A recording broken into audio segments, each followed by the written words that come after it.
Allez, une exposition en ce moment à Amiens. Les gars du fret rend hommage aux cheminots de la SNCF, plus particulièrement ceux qui travaillaient au Technicentre de Longo, un centre aujourd'hui fermé. Pendant 4 mois, le photographe Laurent Rousselin a partagé le quotidien de ces hommes. Reportage de Mathieu Guiraud et Bruno Pilet. Des visages fermés, creusés par la fatigue, dans la pénombre d'un atelier SNCF. 1921-2009, après 88 ans de présence humaine, le Technicentre de Longo cesse toute activité, emportant avec lui la mémoire des 137 derniers ouvriers du site.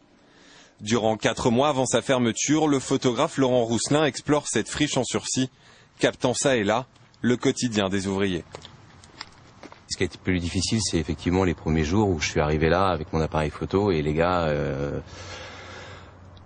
Voilà, et ça a été difficile pour eux de voir un photographe en disant ouais, ça y est, vous venez nous photographier que quand ça va fermer.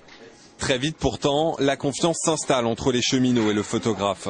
Progressivement, les ouvriers oublient la présence de l'objectif. Laurent Rousselin s'en donne alors à cœur joie, signant un reportage résolument militant.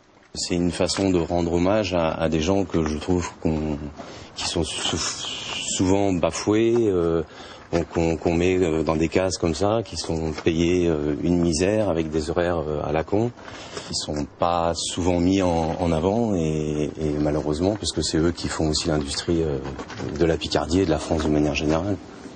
Pour exposer ces clichés, l'association Synapse Picardie propose immédiatement ses locaux.